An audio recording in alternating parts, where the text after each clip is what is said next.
It's Fact Sheet Friday for October 23rd, 2020, and this week we have 3 fact sheets to take a look at.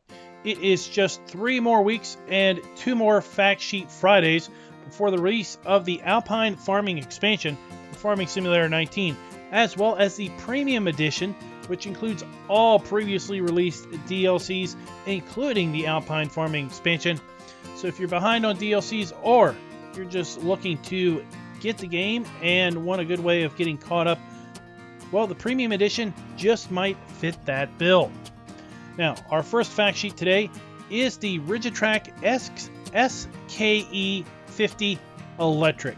This tractor comes in at just 68 horsepower and has an 80 kilowatt hour battery. At $49,500, this is the lowest cost tractor in the game yet. Now, with just 68 electric ponies under the hood, it's going to be limited to light duty, but it can make a great yard tractor if only it came with loader arms. Maybe it does. Not sure from the fact sheet. Other details we've got here, this thing tops out at 40 kilometers per hour or 24 miles per hour. You can get it with standard or twin wheels, and our wheel configuration options are Midas, Trelleborg, and Michelin. In looking up the real-life version of this tractor, I found just a little bit of info. I got the following from an article over at agriland.ie. It was posted back in January of 2019.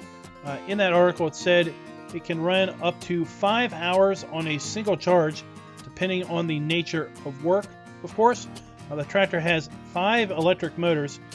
Each PTO, the front and the rear PTO, has its own electric motor, and each axle, front and rear, has its own electric motor, and then a 5th motor is going to be powering the hydraulic system.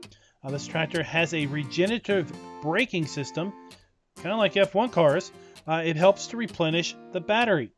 Now, in talking with Giants about the recharge system, it's been confirmed that this tractor is going to take 10 real-life minutes to recharge.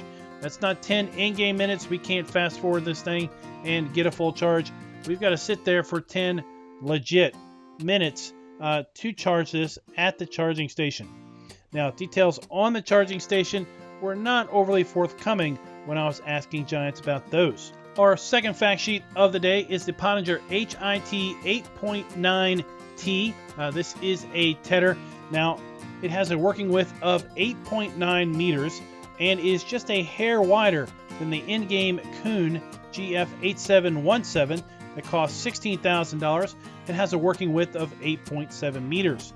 Now, the Kuhn requires 40 horsepower, whereas the HIT 8.9, which is much more expensive at $23,000, requires an additional 20 horsepower for a total of 60 horsepower, and you're only gaining 0.2 meters of additional working width. I think I'll be sticking with the Kuhn myself. And our final fact sheet for the day is the SIP Favorit 254 belt rake, aka windrower. Now, this is just $5,000, which makes it the cheapest windrower by far in the base game, but it's also the narrowest at 2.5 meters, whereas the Pottinger Top 462 is $10,000 and has a working width of 4.6 meters. Now, other stats on this is a working speed of 20 kilometers per hour or 12 miles per hour, and it looks like we're going to have a choice of a design configuration. Now, I was looking this particular windrower up on the website, and I did find some photos of the Favorit 254 over at sip.si. So let's go ahead and take a look at some of those. And just like the fact sheet, you can see that all 3 of these pictures, we've got the windrower hooked up to what appears to be an ABTT 281 Plus or something similar. Now, hopefully this unit hugs the ground much better than the Top 462, as I found that that one only works good on flat land, and with this being the Alpine Farming Expansion, I would suspect that there's going to be little flat land to come by on the new map. So guys, that is going to do us for today. Another Fact Sheet Friday video is done, and there's just 2 more to go until we are primed and ready for the release of the Alpine farming expansion on November 12th. So until next time, happy farming.